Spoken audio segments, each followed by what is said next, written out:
तो हेलो दोस्तों, ये क्लास 10 का इम्पोर्टेंट सवाल है जो हर साल पूछा जाता है। आप देखिए इसको। सबसे पहले हम लिखेंगे माना माना अंडर रूट 2 एक परिमेय संख्या है। क्या लिखेंगे? परिमेय संख्या है।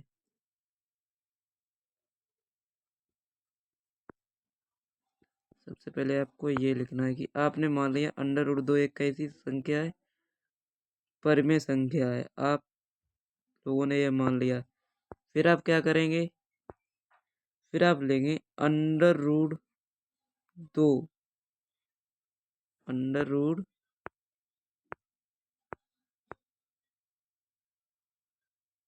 2 बराबर ए अपॉन बी, जहाँ ए तथा बी सह अभाज्य संख्याएं हैं। सह अभाज्य संख्याएं, ठीक है। आप लोगों को भी ये भी लिखना है। फिर आप लोग क्या करेंगे यहाँ पर? फिर ए बराबर बी अंडर रूट 2, फिर ए स्क्वायर स्क्वायर बराबर 2v स्क्वायर। ओके। फिर आपका ये यहाँ से हो जाएगा।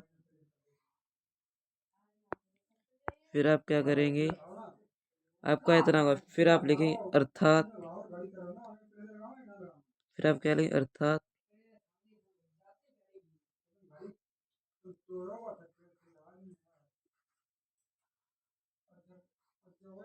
अर्थात ए स्क्वायर कोमा 2 से विभाजित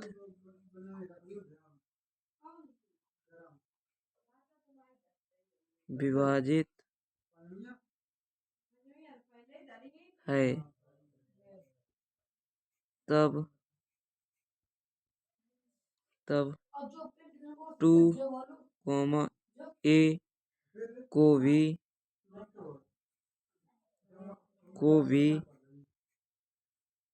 विभाजित करेगा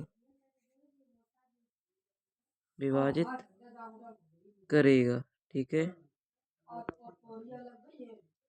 जब ये आपको विभाजित करेगा तो आप इसको यहाँ पे रख दीजिए, ठीक है। फिर आप क्या करेंगे? फिर आपको करना है, देखिए आपने इतना विभाजित करेगा। फिर लिखेंगे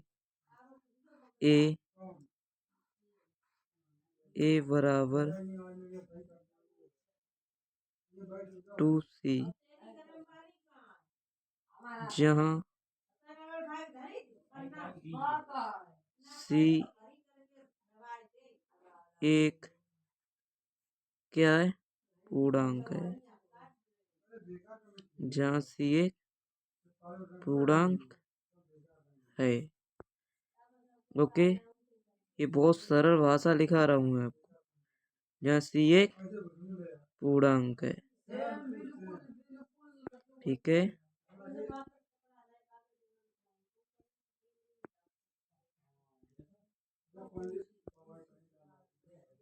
जहाँ c एक क्या है? पूर्णांक है। फिर 2c होल स्क्वायर बराबर 2v होल स्क्वायर।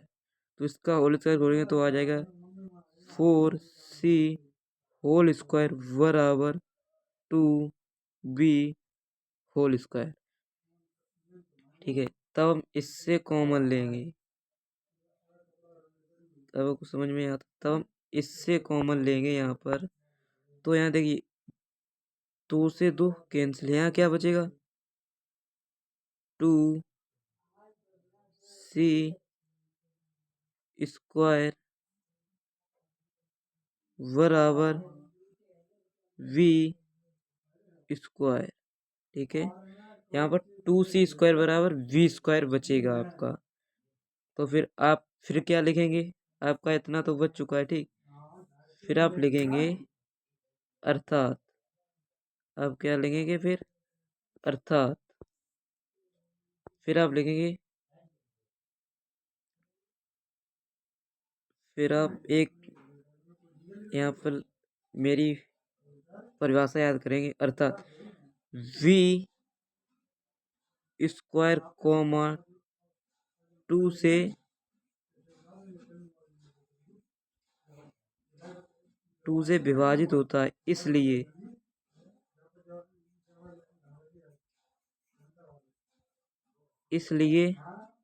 भी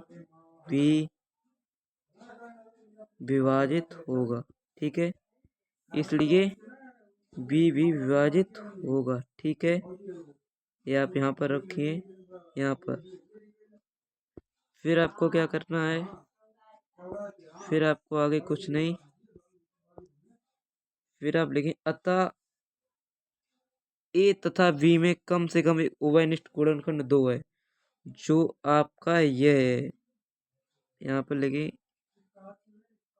ए तथा बी का उभयनिष्ठ गुणनखंड कितना है 2 है। फिर परंतु इससे एक विरोधाभास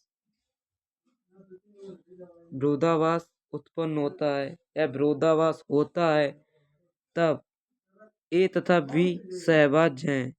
तो आप कहेंगे इसलिए हमारी कल्पना गलत साबित हुई, इसलिए √2 एक परिमेय संख्या है, अतः √2 एक अपरिमेय संख्या है। आप लिख सकते हैं फिर बाद में √2 एक अपरिमेय संख्या है। यहाँ पर फिर आप बाद में लिख देंगे √2 एक अपरिमेय